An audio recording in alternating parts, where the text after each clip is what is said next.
오신 주님을 찬양합니다. 우리 좌우 앞에 있는 분들과 인사를 나눕니다. 반갑습니다. 환영합니다. 축복합니다. 오늘도 주님께서 크신 은혜와 사랑으로 우리들 가운데 함께 하실 줄 믿습니다. 우리 그런 기대와 소망을 가지고 우리 하나님 말씀 함께 나누도록 하겠습니다. 오늘 사도행전 15장 말씀입니다. 지난번에 이어서 계속되는데, 이 사도행전 15장은 최초의 예루살렘 공회가 모인 그러한 말씀을 기록하고 있습니다. 그런 사건을 이제 기록한 말씀인데, 예루살렘 총회가 모인 거죠.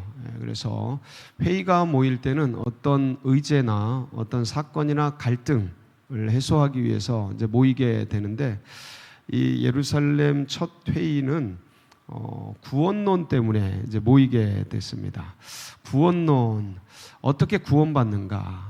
우리 죄로 타락한 인생들이 어떻게 구원받을 수 있는가에 대한 부분이 예수님이 이제 승천하시고 그리고 이제 남겨진 초대교회는 굉장한 이슈였습니다. 왜냐하면 이 당시에 예수 그리스도를 믿는 사람들은 유대교의 그 그늘에서 자라난 사람들이었기 때문에 어릴 때부터 유대교에서 체질화된 그런 사람들이었습니다. 그러다 보니까 유대교는 행위 종교잖아요.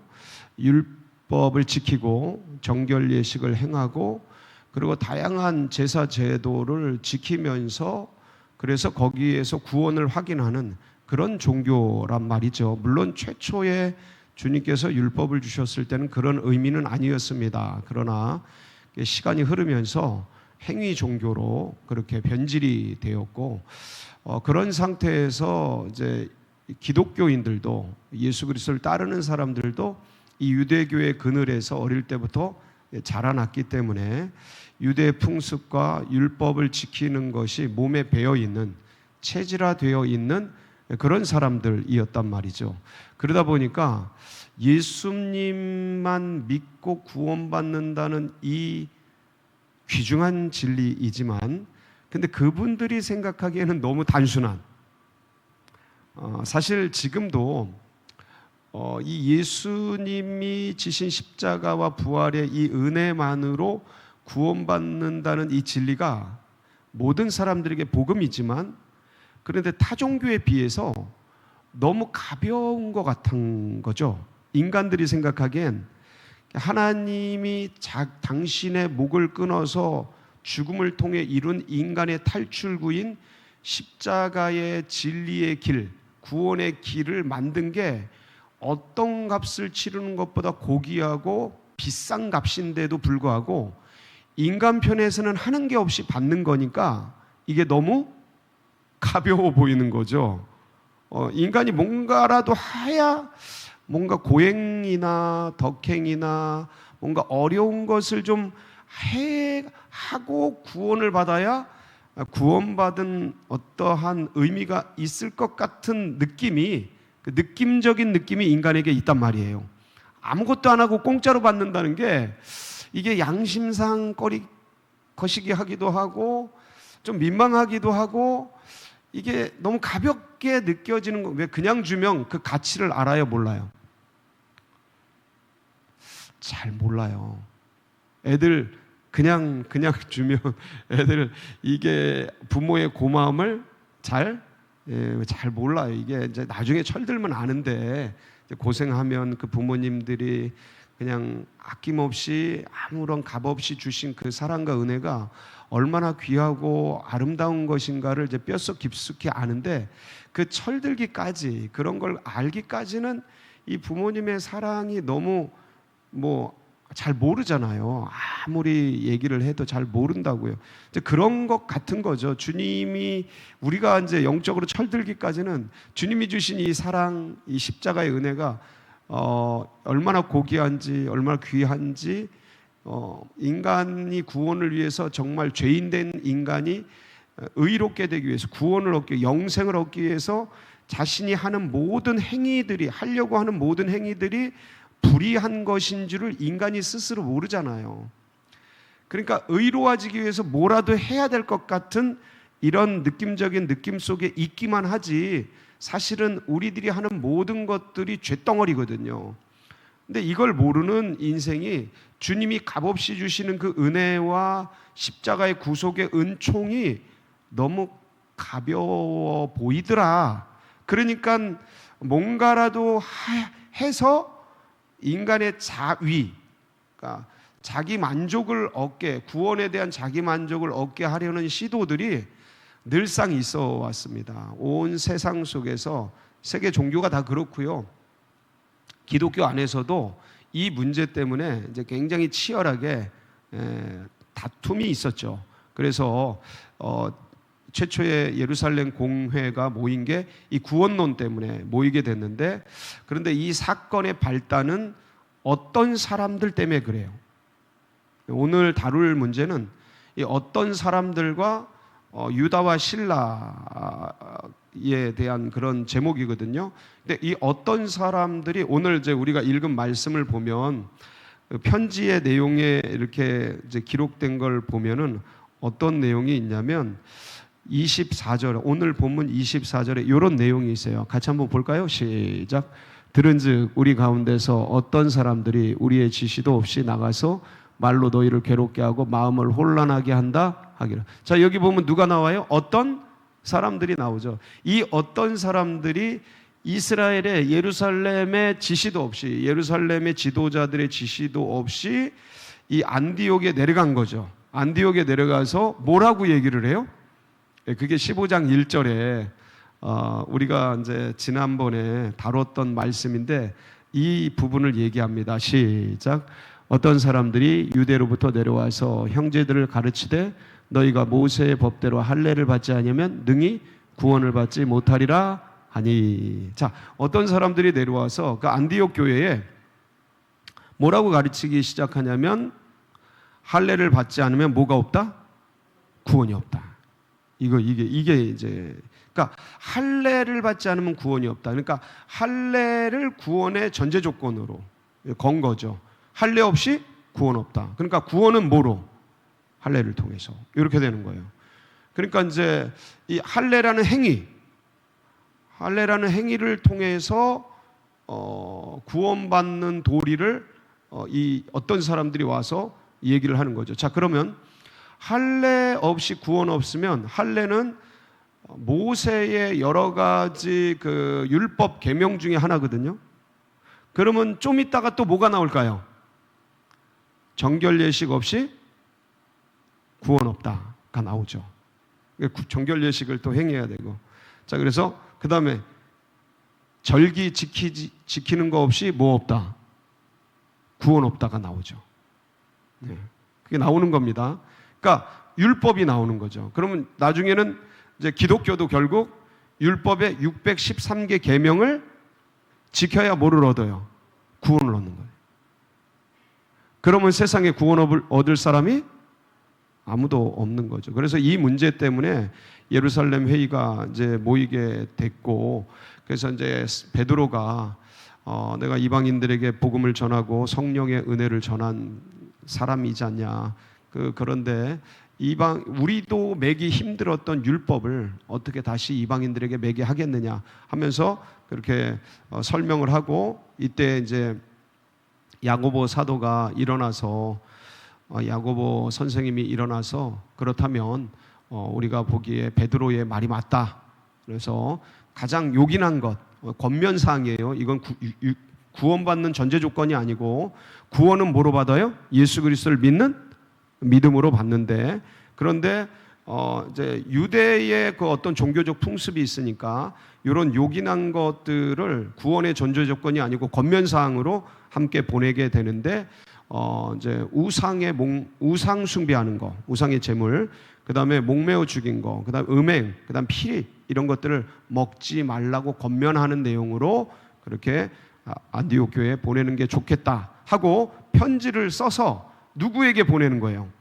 유다와 실라를 통해서 보내게 됩니다.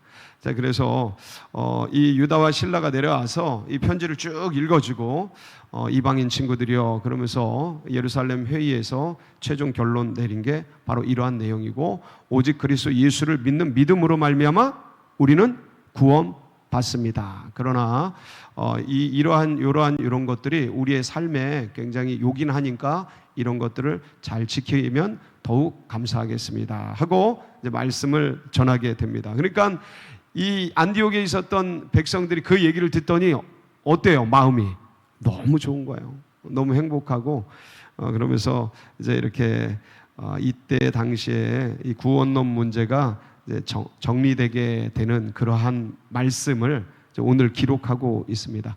근데 이 말씀이 오늘날 우리에게 이제 중요한 이유는 뭐냐면, 예로부터 이때로부터 뭐 그 전부터 계속해서 모든 공동체 가운데는 신구 간의 갈등이 있어요.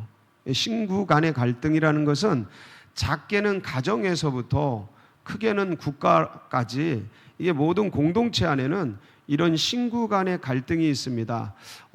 작게 가정에서는 고부 간의 갈등, 이제 뭐 우리가 옛날에 그렇게 들었던 그 고부 간의 갈등이 이제 우리가 실제적인 주인공들이 되었어요. 근데 이게 왜 그런가? 인간의 연약함 때문에 그래요. 왜냐면 내가 자라나고 내가 커온 방식과 시대적 한계 속에 우리 인생은 A라는 세대는 자라나잖아요. 근데 B라는 세대는 A라는 세대하고 다르게 우리 어린 자녀들, 손주들은 또 다른 시대 속에서 자라나잖아요. 그러니까 시대적 한계와 연약성 속에 있기 때문에 생겨나는 그러한 어떤 불편한 진실입니다. 그런데 연약하기 때문에 일어나는데, 중요한 원리는 뭐냐면, 그렇다고 A라는 세대에 있는 사람들이 B, C 세대에 있는 사람들에게 A 것을 요구하면 이게 이제 갈등이 되는 거예요. 갈등이 되는 거예요. 그러니까 이 유대에서 자라난 어떤 사람들이 기독교로 개종을 했는데 옛날 풍습이 내 안에 배어 있어서 할례나 율법의 계명들을 지켜야만 구원이 있다라고 생각하고, 이분들 기독교인들이거든요. 어떤 사람들이 기독교인들이에요. 왜냐하면 오늘 말씀의 기록을 봐도 어떤 사람들이 우리 이 예루살렘에 어떤 말도 없이 내려가서 이렇게 돼 있잖아요. 그건 뭐냐면 이 기독교 공동체를 얘기하는 거예요. 그러니까 기독교 내에 있는 어떤 사람들이 자기 스스로 생각하기에, 왜냐면 내가 그렇게 자라났거든요. 생각하기에 할례 없이 뭐 받으면 안 돼요. 구원받으면 안 되지.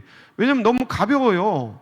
근데 그게 맞는 말 같기도 해요. 왜냐면 믿음으로만 구원받는다라는 게 이게 모든 사람의 보편적인, 그러니까 죽음 직전에 있는 사람들에게도 정말 해당될 수 있는 아름다운 진리고 너무 고귀한 구원론의 아름다운 은혜인데, 그런데 일편 생각하기에는 타종교는 막 고행하고 백일 치성 드리고 막 그냥 구원 얻기 위해서 막 덕행을 쌓고 성지순례를 하고 금식 라마단을 하고 뭐를 하고 막 금욕을 하고 막 이러는데, 기독교는 아무것도 안 해. 그걸 구원받았대. 너무 가벼워 보여. 그러니까 뭐라도 해야 될 것 같아. 할례 하면 좋을 것 같아요? 안 좋을 것 같아요? 아니, 이 논리 속에서 보면 좋을 것 같은 거죠. 그러면 안 되는데, 그러면 그리스도 예수의 그 고귀한, 그러니까 이 죄인된 인간이 뭐 인간의 행위를 듣는 것 자체가 불순물을 넣는 거거든요. 예수 그리스도의 고귀한 구원, 이 아름다운 십자가 부활의 이 아름다운 고귀한 아름다운 것에 불순물을 넣는 거예요. 나의 고행이라는 불순물, 인간의 덕행이라는 불순물을 넣는 건데, 이걸 구원론을 흐려버리는 건데, 인간 편에서 생각할 때는 뭔가 괜찮은 것 같은 거죠. 할례를 행해야 돼. 할례 없이 어떻게 구원받는다 그래? 야, 성지순례라도 한번 해야지. 어떻게 양심이 있지 인간이. 야, 그래도 100일 치성기도는 드려야지. 야, 구원 얻는데 어떻게 그렇게 날로 먹으려고 그래 인간들아, 라고 얘기를 하면 그럴듯해요, 안 그럴듯해요? 그럴듯하죠. 그러니까 문제가 되는 거예요. 그럴듯한 논리가 있으니까. 그런데 이게 어떤 사고예요? 옛날 사고라는 거예요. 나는 여기서 자라나서 진짜 맞는 것 같고 올바른 것 같은데, 이 시대 속에서는 맞아요, 안 맞아요? 예수 그리스도의 시대 속에서는 안 맞는 거란 말이에요. 근데 그걸 갖다 들이미는 거예요. 갖다 대는 거야. 나는 맞다고 생각해. 이 사람들이 얼마나 올바른 진리였으면, 여러분, 예루살렘에서요 안디옥까지 굉장히 멀어요. 예, 그걸 내려가서 걸어 내려가는 거거든요. 이땐 다. 그러니까 사명을 갖고 간 거예요. 이분들은 아주 뜻을 갖고 간 거예요. 올바르다고 생각하고 간 거예요.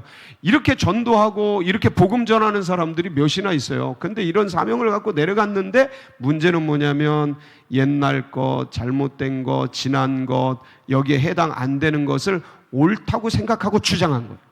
그러니까 교회가, 안디옥 교회가 어떻게 돼요? 분열이 될 수 있었던 거죠.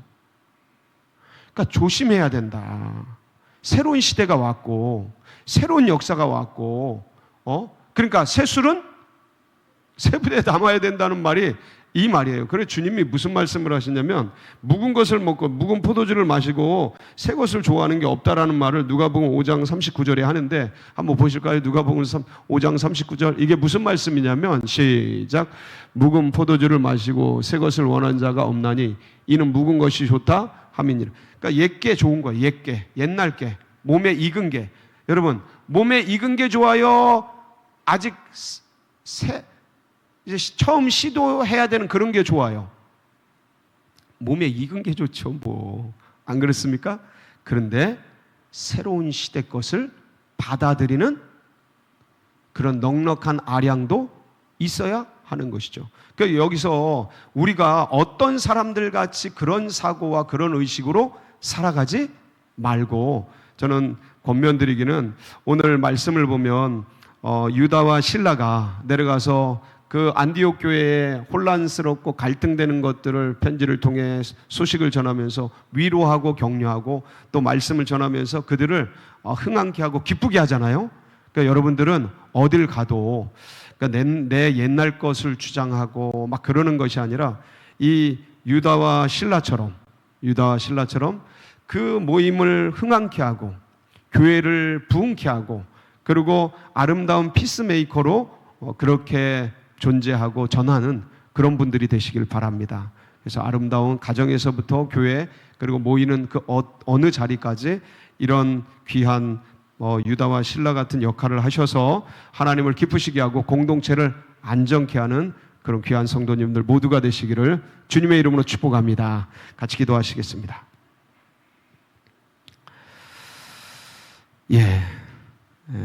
우리가 또 기도할 때, 중보 기도할 때 여러분들 연로하신 분들, 또 고난받는 분들, 환난 속에 있는 분들 기억해 주시고요.